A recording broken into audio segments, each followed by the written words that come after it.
I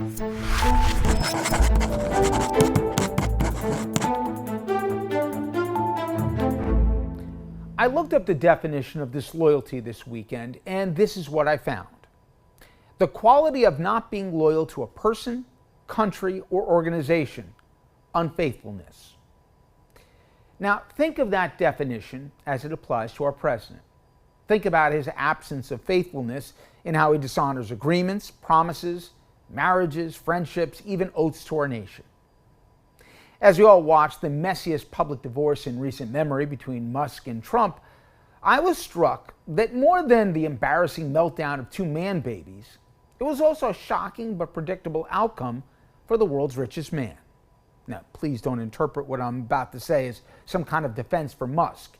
He's an unstable megalomaniac who's trying to self-engineer our country and the world. But Trump never cared what Musk was doing to our government with his Doge bros, or how some unelected weirdo was aimlessly taking a proverbial chainsaw to critical programs, as well as the separation of powers.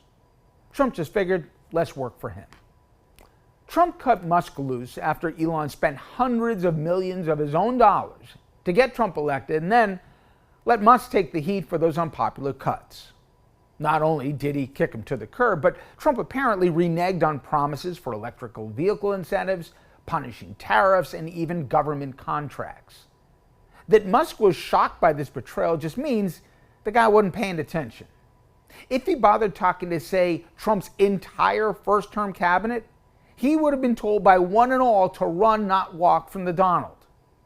Now, between his stunning uninformed worldview and disinterest in norms, let alone basic civics, they saw firsthand how he repeatedly tried to dishonor agreements and our allies. Just ask Mike Pence, Trump's most loyal defender, how his boss repaid that fealty when he encouraged rioters to hang the vice president for refusing to steal an election. On the personal front, consider a person who cheated on his first wife with a model, who would then become his second wife, only then, according to a federal jury, Trump assaulted another woman, which cost him $5 million. Then, when Trump married his third wife, a month after she delivered their child, he had another affair where the porn star then used campaign funds to pay her hush money, and it goes on and on. In his professional life, he has stiffed too many people to count, from construction workers to casino employees, attorneys, even the poor suckers who enrolled in Trump University. On the global stage, he single-handedly has betrayed the values that America promised to the world for generations: to defend liberty and individual freedom, self-government, and, democracy. The American dream? It was an actual aspirational thing before this guy came to the Oval Office. We not only embodied the standard of what we preached, but we were the benevolent superpower who defended and helped with programs like USAID to save starving kids and to help build civil societies.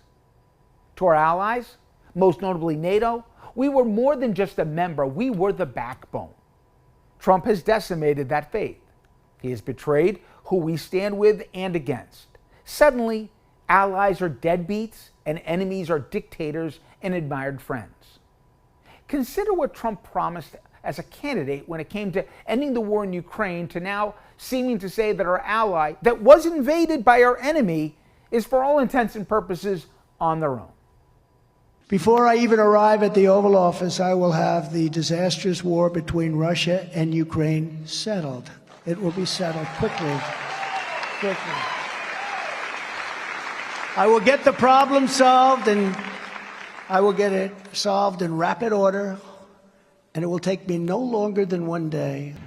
But sometimes you see two young children fighting like crazy. They hate each other, and they're fighting in a park. And you try and pull them apart. They don't want to be pulled. Sometimes you're better off letting them fight for a while and then pulling them apart. Imagine for a moment if you're a law enforcement officer. On January 6th, you put your life on the line to protect our democracy from insurrectionists that were inspired by the then president to take the Capitol that you swore an oath to defend.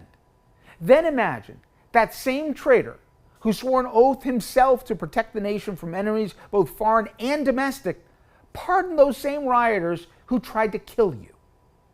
Imagine the founders of this nation who fled a monarchy to launch the greatest experiment of democracy with separation of powers, co-equal branches of government. Imagine their thoughts at seeing the dismantling of those guardrails by a man who was self-enriching himself in broad daylight.